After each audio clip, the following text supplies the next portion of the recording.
সে বিশ্ব শাসন করবে, তার এক হাতে জান্নাত এক হাতে জাহান্নাম, মানে এটা রূপক অর্থে, কারণ জান্নাত জাহান্নাম হাতে আনা সম্ভব নয়। এক হাতে কি জান্নাত আনা সম্ভব?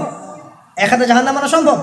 অর্থাৎ তার আনুগত্য যারা করবে তাকে সে প্রোগ্রেস দিবে, যে করবে না তাকে সে ধ্বংস করবে, তাকে শাস্তি দিবে। সে একটা কমের পাশ দিয়ে হেঁটে যাবে, কমের লোকদেরকে বলবে আমাকে আল্লাহ বলে মেনে নাও। ওই কমের লোক যদি মেনে নেয় ওদেরকে সচ্ছলতা দিবে, ওদের ফসল ফলবে, ধন সম্পদ ওদের পিছু নেবে।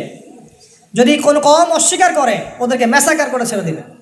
একজন যুবককে ডাকবে, ডেকে বলবে আমি কি আল্লাহ, তুমি কি বিশ্বাস করো? সে বলবে না, তুই দাজ্জাল। ওই যুবকটাকে ধরে চিরে ফেলে দিবে, চিরে ফেলে তার দেহের এক প্রান্ত একদিকে আর এক প্রান্ত আরেক দিকে ফেলে দিবে।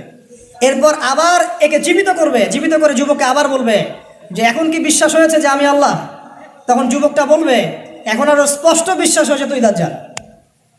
কারণ নবী সাল্লাল্লাহু আলাইহি ওয়াসাল্লাম বলেছিলেন যে দাজ্জাল এরকম করে চিরে একজনকে ফাড়বে আবার জীবিত করবে।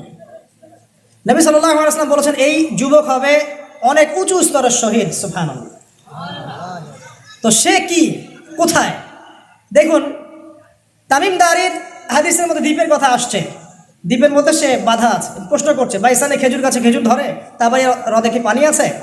তো তামিম দারি বলছে না, খেজুর তো এখন খুব একটা, খেজুর খুব ভালো ধরে, খেজুর খুব ভালো ধরে, কিন্তু তাবারি হ্রদে তাবারি হ্রদেও পানি অনেক আছে। খেজুরও খুব ভালো ধরে, তাবারিয়া হ্রদেও পানি বেশি আছে।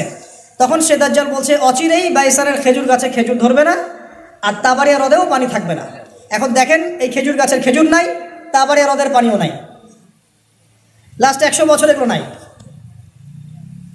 তো এগুলো সম্পর্কে মানুষ তো গবেষণা খুব একটা করে না, আর এগুলো আমরা তো খুব বেশি পড়াশোনা করা হয় না, ইউনিভার্সিটিতে পড়ানো হয় না। অনেক সময় আমরা যারা ইসলামিক লাইনে পড়ছি আমরাও পড়ছি না, এই কারণে আমরা বিষয়টা থেকে অন্ধ থেকে যাচ্ছি।